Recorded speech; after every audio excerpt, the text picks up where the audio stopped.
One Christmas was so much like the other in those years around the Seatown corner now, out of all sound except the distant speaking of the voices I sometimes hear a moment before sleep, that I can never remember whether it snowed for 6 days and 6 nights when I was 12, or whether it snowed for 12 days and 12 nights when I was 6.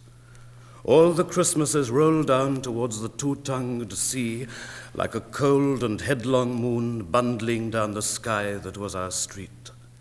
And they stop at the rim of the ice-edged, fish-freezing waves, and I plunge my hands in the snow and bring out whatever I can find. In goes my hand into that wool-white, bell-tongued ball of holidays resting at the rim of the carol-singing sea. And out come Mrs. Prothero and the firemen. It was on the afternoon of the day of Christmas Eve, and I was in Mrs. Prothero's garden waiting for cats with her son Jim. It was snowing. It was always snowing at Christmas. December, in my memory, as white as Lapland, although there were no reindeers. But there were cats. Patient, cold, and callous, our hands wrapped in socks, we waited to snowball the cats. Sleek and long as jaguars and horrible-whiskered, spitting and snarling, they would slide and sidle over the white back garden walls, and the lynx-eyed hunters, Jim and I, fur-capped and moccasined trappers from Hudson Bay off Mumbles Road, would hurl our deadly snowballs at the green of their eyes. The wise cats never appeared. We were so still, Eskimo-footed Arctic marksmen in the muffling silence of the eternal snows, eternal ever since Wednesday, that we never heard Mrs. Prothero's first cry from her igloo at the bottom of the garden, or if we heard it at all, it was to us like the far-off challenge of our enemy and prey, the neighbor's polar cat. But soon the voice grew louder. "Fire!" cried Mrs. Prothero, and she beat the dinner gong. And we ran down the garden with the snowballs in our arms towards the house, and smoke indeed was pouring out of the dining room, and the gong was bombulating, and Mrs. Prothero was announcing ruin like a town crier in Pompeii. This was better than all the cats in Wales standing on the wall in a row. We bounded into the house laden with snowballs and stopped at the open door of the smoke-filled room. Something was burning, all right. Perhaps it was Mr. Prothero, who always slept there after midday dinner with a newspaper over his face. But he was standing in the middle of the room saying, "A fine Christmas," and smacking at the smoke with a slipper. "Call the fire brigade," cried Mrs. Prothero as she beat the gong. "They won't be here," said Mr. Prothero. "It's Christmas." There was no fire to be seen, only clouds of smoke, and Mr. Prothero standing in the middle of them, waving his slipper as though he were conducting. "Do something," he said, and we threw all our snowballs into the smoke. I think we missed Mr. Prothero, and ran out of the house to the telephone box. "Let's call the police as well," Jim said, "and the ambulance. And Ernie Jenkins, he likes fires." But we only called the fire brigade, and soon the fire engine came, and 3 tall men in helmets brought a hose into the house, and Mr. Prothero got out just in time before they turned it on. Nobody could have had a noisier Christmas Eve. And when the firemen turned off the hose and were standing in the wet, smoky room, Jim's aunt, Miss Prothero, came downstairs and peered in at them. Jim and I waited very quietly to hear what she would say to them.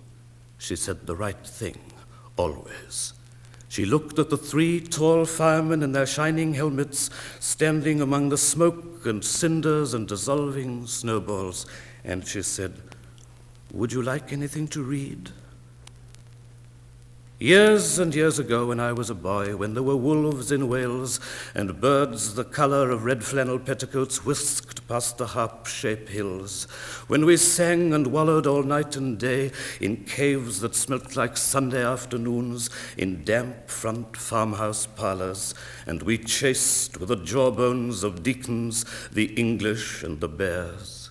Before the motor car, before the wheel, before the Duchess-faced horse, when we rode the daft and happy hills bareback, it snowed and it snowed.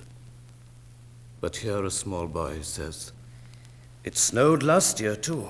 I made a snowman and my brother knocked it down, and I knocked my brother down, and then we had tea."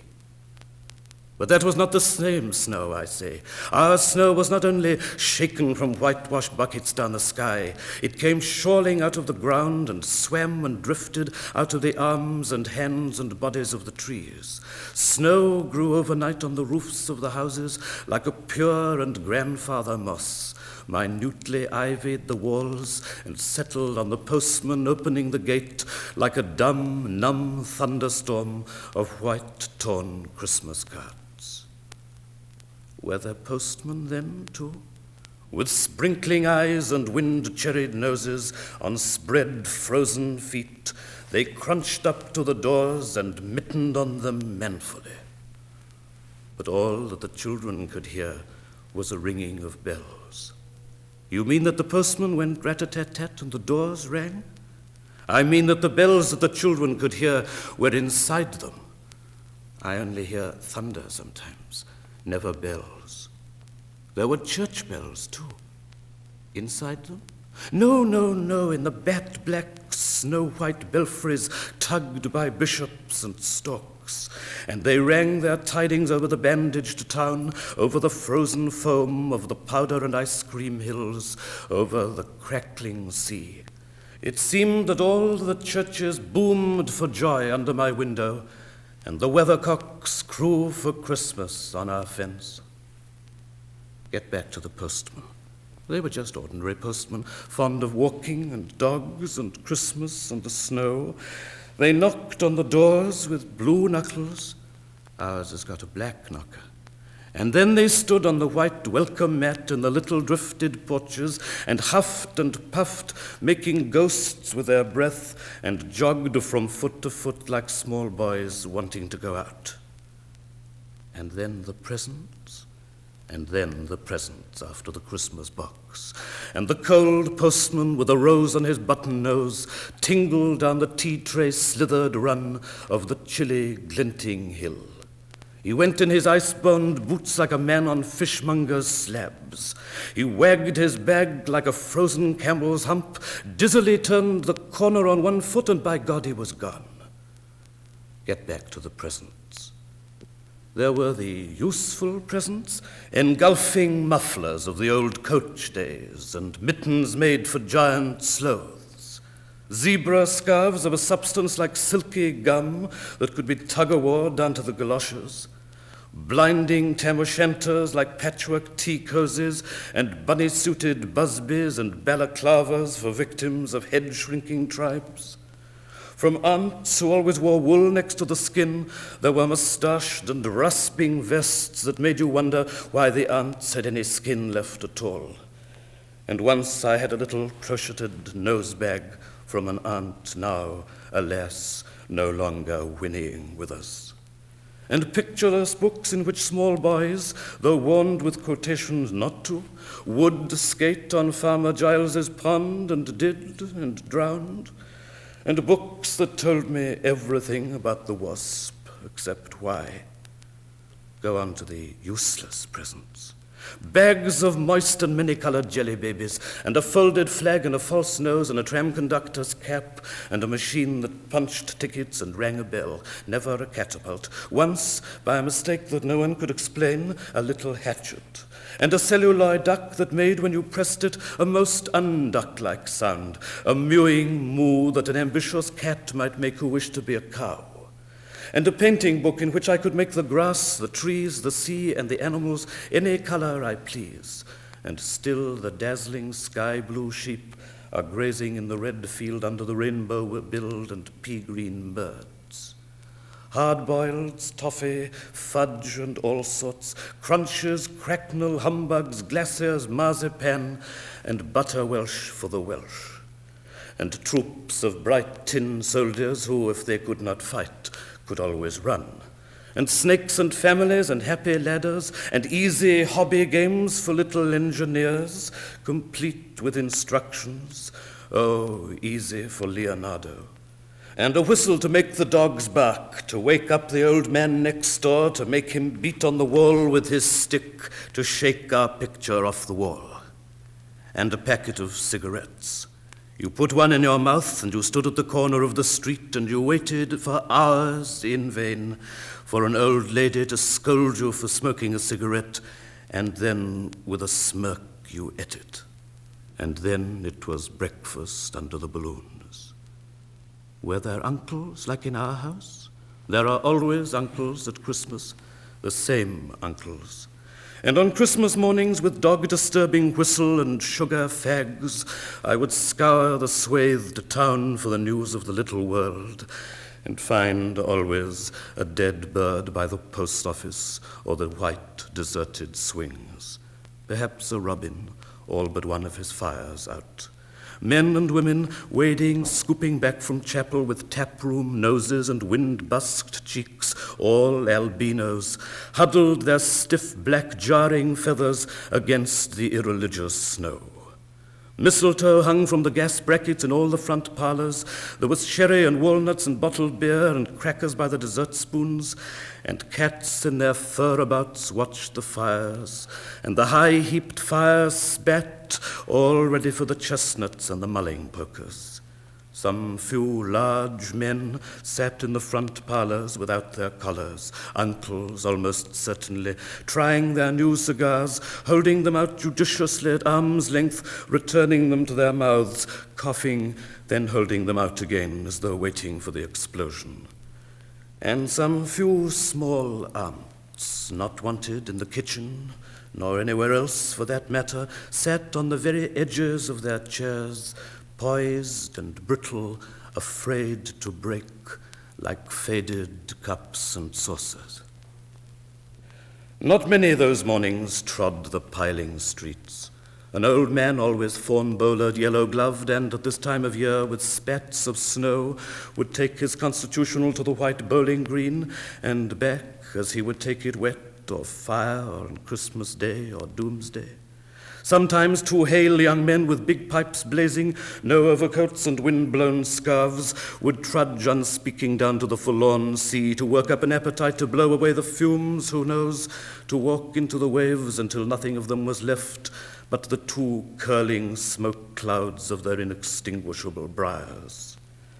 Then I would be slap-dashing home, the gravy smell of the dinners of others, the bird smell, the brandy, the pudding and mince coiling up to my nostrils, when out of a snow-clogged side lane would come a boy the spit of myself, with a pink-tipped cigarette and the violet past of a black eye, cocky as a bullfinch, leering all to himself. I hated him on sight and sound, and would be about to put my dog whistle to my lips and blow him off the face of Christmas, when suddenly he, with a violet wink, put his whistle to his lips and blew so stridently, so high, so exquisitely loud, that gobbling faces that cheek bulged with goose would press against their tinselled windows the whole length of the white echoing street. For dinner we had turkey and blazing pudding, and after dinner the uncles sat in front of the fire, loosened all buttons, put their large, moist hands over their watch chains, groaned a little, and slept. Mothers, aunts, and sisters scuttled to and fro bearing tureens.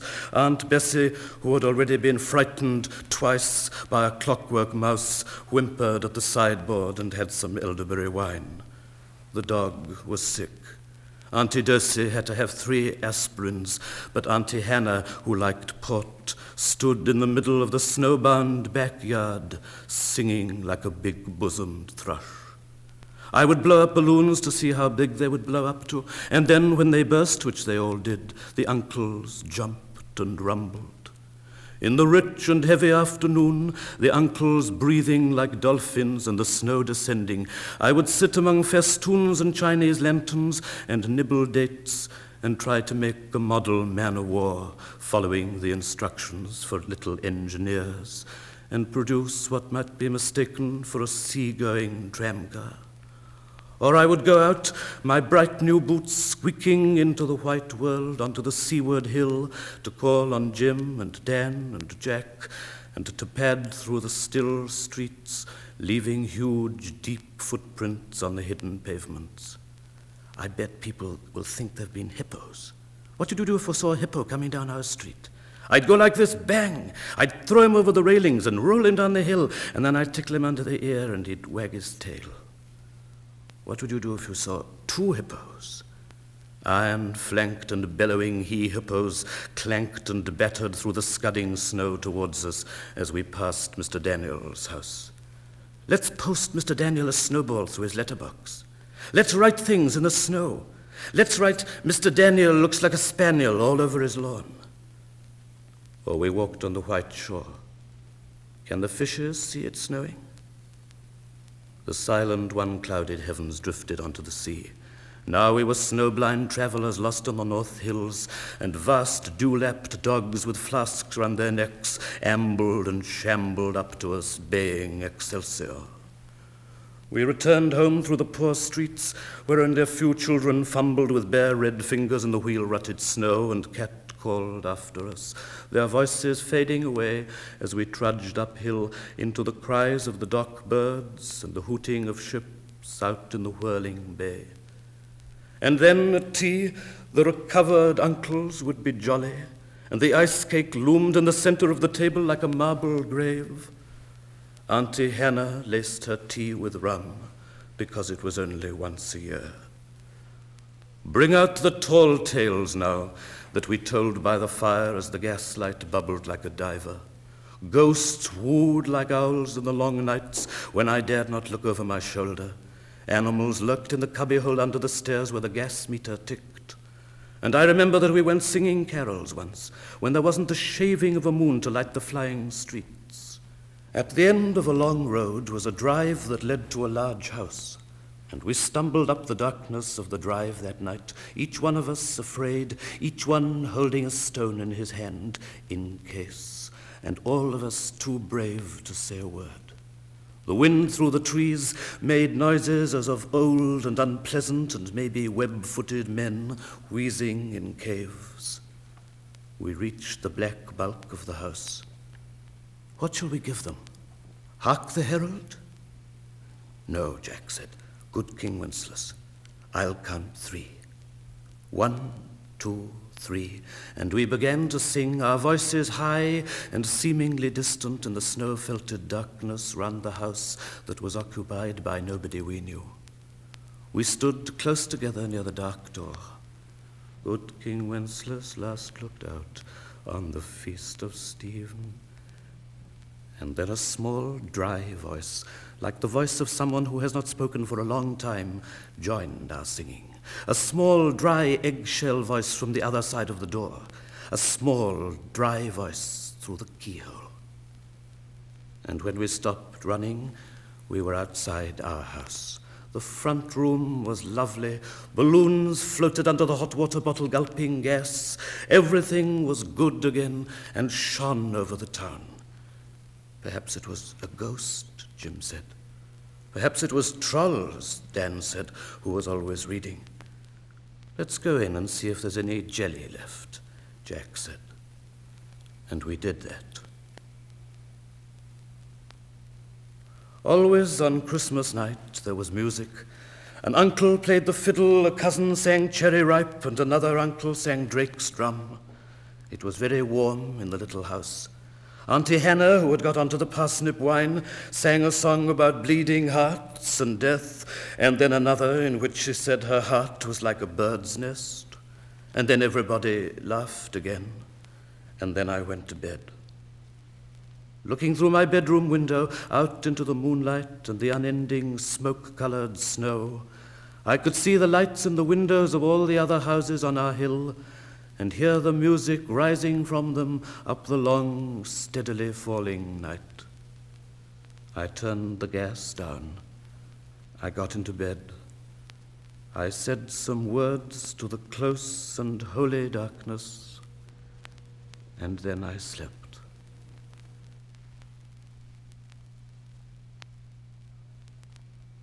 Now as I was young and easy under the apple boughs about the lilting house, and happy as the grass was green, the night above the dingle starry. Time let me hail and climb, golden in the heydays of his eyes. And honored among wagons I was prince of the apple towns, and once below a time my lordly had the trees and leaves trail with daisies and barley down the rivers of the windfall light. And as I was green and carefree, famous among the barns about the happy yard, and singing as the farm was home, in the sun that is young once only, time let me play and be golden in the mercy of his means. And green and golden I was huntsman and herdsman, the calves sang to my horn, the foxes on the hills barked clear and cold, and the Sabbath rang slowly in the pebbles of the holy streams. All the sun long it was running, it was lovely, the hay fields high as the house, the tunes from the chimneys. It was air and playing, lovely and watery, and fire green as grass. And nightly under the simple stars, as I rode to sleep, the owls were bearing the farm away. All the moon long I heard, blessed among stables, the nightjars flying with the ricks, and the horses flashing into the dark. And then to awake, and the farm like a wanderer white with the dew come back, the cock on his shoulder. It was all shining, it was Adam and maiden, the sky gathered again, and the sun grew round that very day. So it must have been after the birth of the simple light in the first spinning place, the spellbound horses walking warm out of the whinnying green stable onto the fields of praise. And honored among foxes and pheasants by the gay house, under the new-made clouds, and happy as the heart was long, in the sun born over and over, I ran my heedless ways. My wishes raced through the house-high hay, and nothing I cared at my sky-blue trades that time allows in all his tuneful turning, so few and such morning songs, before the children green and golden follow him out of grace. Nothing I cared in the lamb-white days that time would take me up to the swallow-thronged loft by the shadow of my hand in the moon that is always rising, nor that riding to sleep I should hear him fly with the high fields and wake to the farm forever fled from the childless land. Oh, as I was young and easy in the mercy of his means, time held me green and dying, though I sang in my chains like the sea.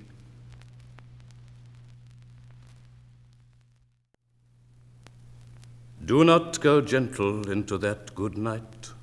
Old age should burn and rave at close of day. Rage, rage against the dying of the light. Though wise men at their end know dark is right, because their words had forked no lightning, they do not go gentle into that good night. Good men the last wave by, crying how bright their frail deeds might have danced in a green bay. Rage, rage against the dying of the light. Wild men who caught and sang the sun in flight, and learned too late they grieved it on its way, do not go gentle into that good night. Grave men near death, who see with blinding sight, blind eyes could blaze like meteors and be gay. Rage, rage against the dying of the light. And you, my father, there on the sad height, curse, bless me now with your fierce tears, I pray. Do not go gentle into that good night. Rage, rage against the dying of the light.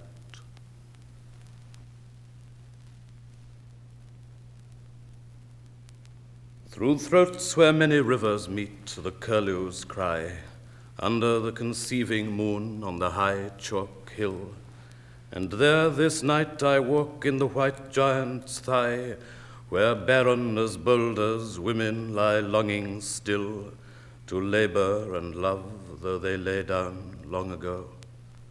Through throats where many rivers meet, the women pray, pleading in the waded bay for the seed to flow, though the names on their weed-grown stones are rained away. And alone in the night's eternal curving act, they yearn with tongues of curlews for the unconceived and immemorial sons of the cudgeling hacked hill, who once in goose-skin winter loved all ice-leaved in the quarters lanes, or twined in the ox-roasting sun, in the wains tunned so high that the wisps of the hay clung to the pitching clouds, or gay with anyone young as they in the after-milking moonlight lay under the lighted shapes of faith and their moonshade petticoats galed high, or shy with the rough riding boys. Now clasp me to their grains in the gigantic glade, who once, green countries since, were a hedgerow of joys. Time by, their dust was flesh the swineherd rooted sly, flared in the reek of the wiving sty with the rushlight of his thighs, spread eagle to the dunghill sky. Or with their orchard men in the core of the sun's bush, rough as cows' tongues and threshed with brambles their buttermilk manes, under his quenchless summer barbed gold to the bone, or rippling soft in the spinny moon as the silk and ducked and draked white lake that harps to a hailstone, who once were a bloom of wayside brides in the hoard house, and heard the lewd-wooed field flow to the coming frost, the scurrying furred small friars squeal, in the dows of day, in the thistle aisles, till the white owl crust their breast, the vaulting does roister, the horned bucks climb quick in the wood at love, where a torch of foxes foams. All birds and beasts of the linked night uproar and chime, and the mole snout blunt under his pilgrimage of domes. Or butterfat goose-girls bounced in a gambo bed, their breasts full of honey, under their gander king trounced by his wings in the hissing shippen. Long dead and gone that barley dark, where their clogs danced in the spring, and their firefly hairpins flew, and the ricks ran round, but nothing bore. No mouthing babe to the veined hives hugged, and barren and bare on Mother Goose's ground, they with a simple jacks were a boulder of wives. Now curlew cry me down to kiss the mouths of their dust. The dust of their kettles and clocks swings to and fro, where the hay rides now, or the bracken kitchens rust, as the arc of the billhooks that flashed the hedges low, and cut the birds' boughs that the minstrel sap ran red. They from houses where the harvest boughs hold me hard, who heard the tall bell sail down the Sundays of the dead, and the rain wring out its tongues on the faded yard.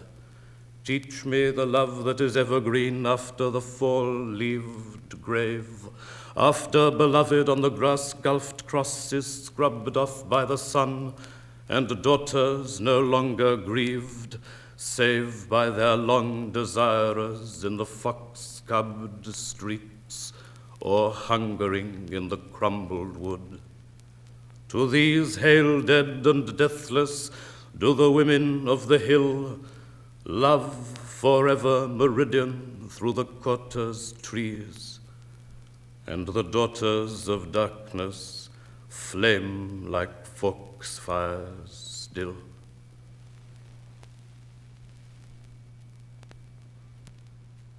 The bows glided down, and the coast, blackened with birds, took a last look at his thrashing hair and whale-blue eye.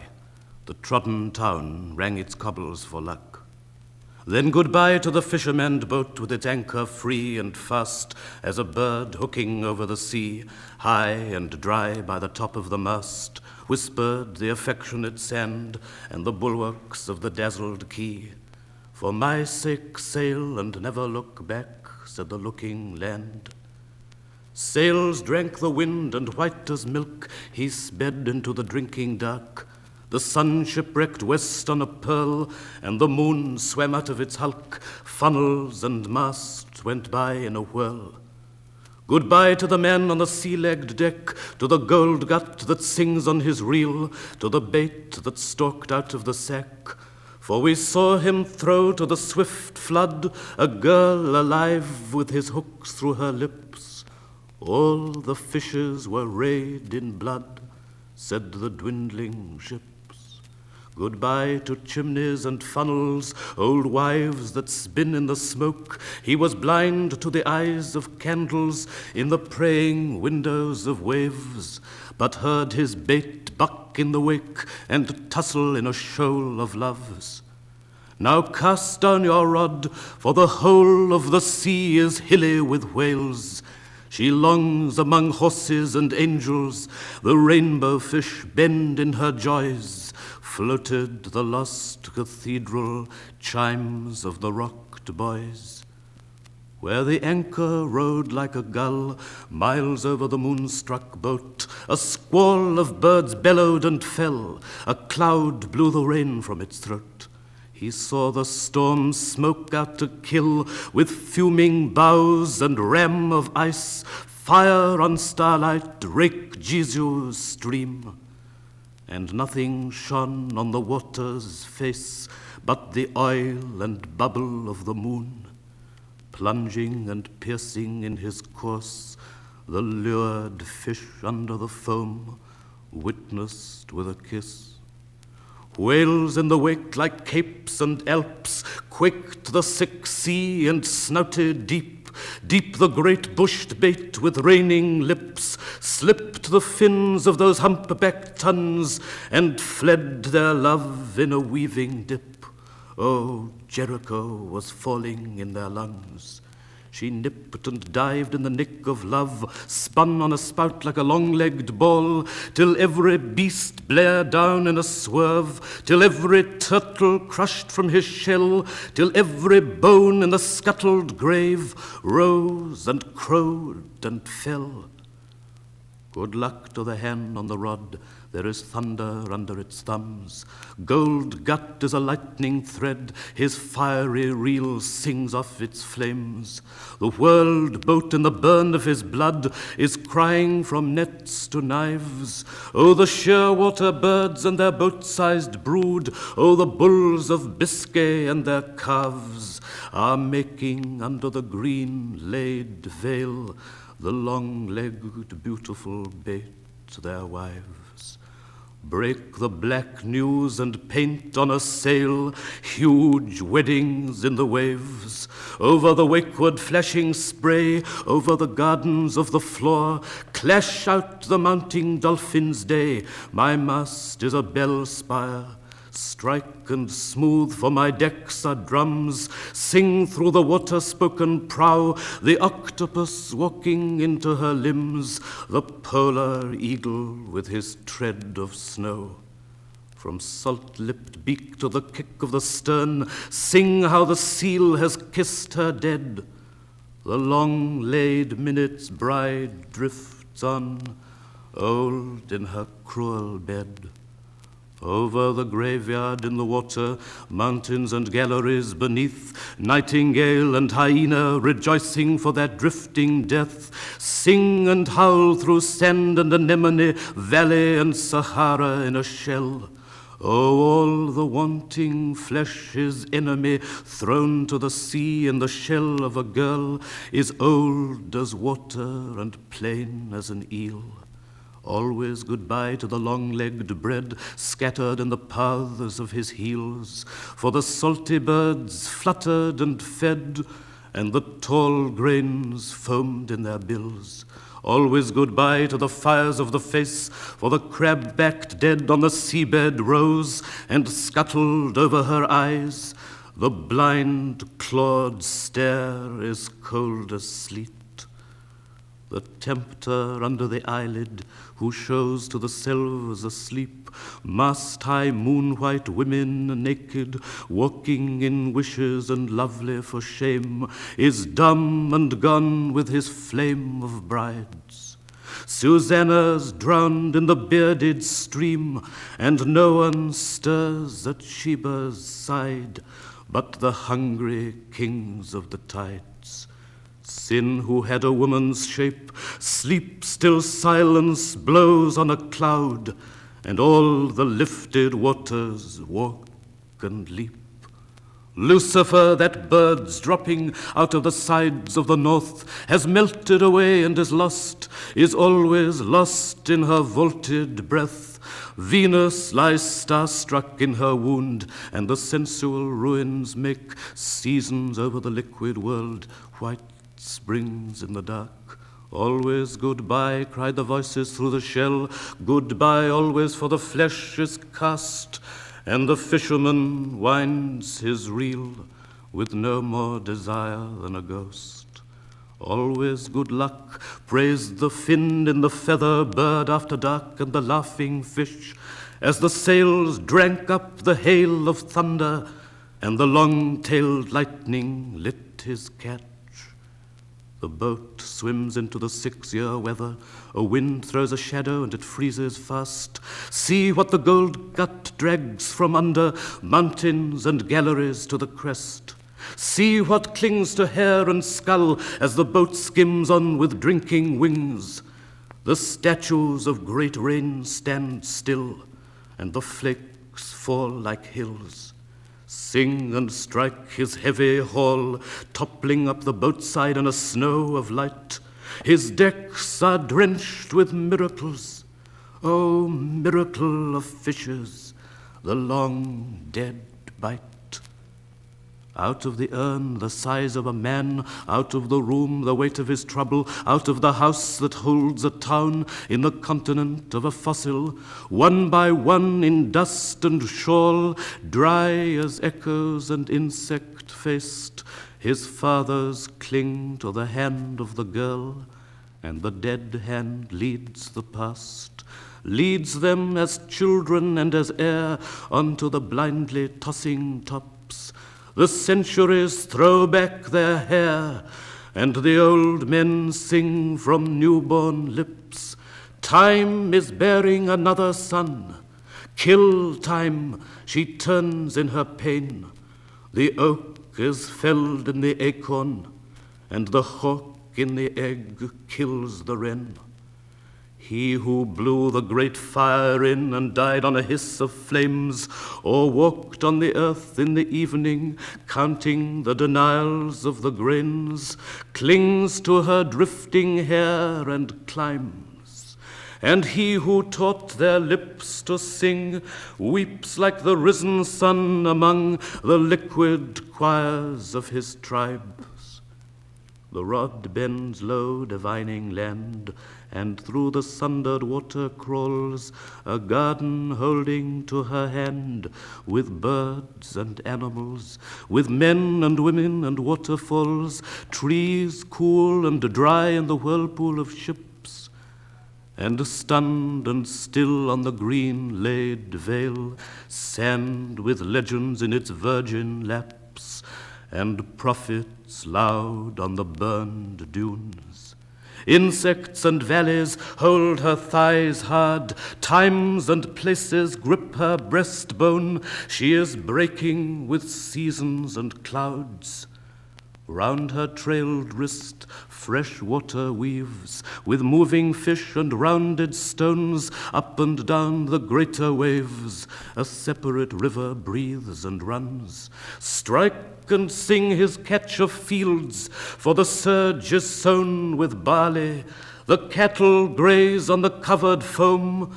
The hills have footed the waves away, with wild sea fillies and soaking bridles, with salty colts and gales in their limbs. All the horses of his hall of miracles gallop through the arched green farms, trot and gallop with gulls upon them and thunderbolts in their manes. O Rome and Sodom, tomorrow and London, the country tide is cobbled with towns, and steeples pierce the cloud on her shoulder, and the streets that the fisherman combed when his long-legged flesh was a wind on fire and his loin was a hunting flame, coil from the thoroughfares of her hair, and terribly lead him home alive, lead her prodigal home to his terror, the furious ox-killing house of love.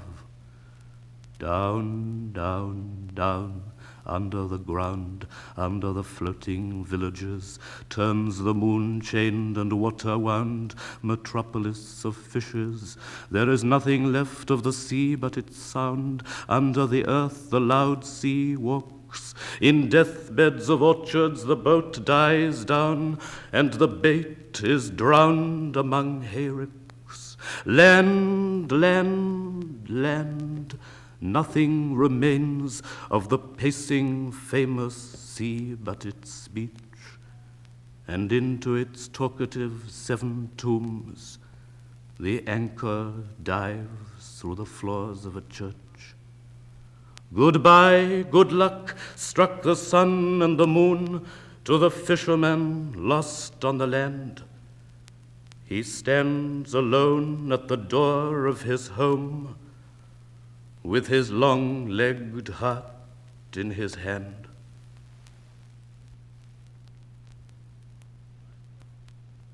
Myselves the grievers grieve, among the street burned to tireless death, a child of a few hours with its kneading mouth, charred on the black breast of the grave the mother dug, and its arms full of fires. Begin with singing, sing, darkness kindled back into beginning, when the court tongue nodded blind. A star was broken into the centuries of the child. Myselves grieve now, and miracles cannot atone. Forgive us your death, that myselves, the believers, may hold it in a great flood till the blood shall spurt, and the dust shall sing like a bird as the grains blow, as your death grows through our heart. Crying your dying cry, child beyond cockcrow, by the fire-dwarfed street we chant the flying sea in the body bereft. Love is the last light spoken, O seed of sons in the loin of the black husk left. I know not whether Adam or Eve, the adorned holy bullock, or the white ewe lamb, or the chosen virgin laid in her snow on the altar of London, was the first to die in the cinder of the little skull. O bride and bridegroom, O Adam and Eve together, lying in the lull under the sad breast of the headstone, white as the skeleton of the Garden of Eden. I know the legend of Adam and Eve is never for a second silent in my service over the dead infants, over the one child who was priest and servants, word, singers, and tongue in the cinder of the little skull, who was the serpent's nightfall and the fruit like a sun, man and a woman undone, beginning crumbled back to darkness, bare as the nurseries of the garden of wilderness. Into the organ pipes and steeples of the luminous cathedrals, into the weathercock's molten mouths, rippling in 12-winded circles, into the dead clock burning the hour over the urn of Sabbaths, over the whirling ditch of daybreak, over the sun's hovel and the slum of fire, and the golden pavements laid in requiems, into the bread in a wheat field of flames, into the wine burning like brandy, the masses of the sea, the masses of the sea under the masses of the infant-bearing sea, erupt, fountain, and enter to utter forever glory, glory, glory, the sundering ultimate kingdom of Genesis thunder.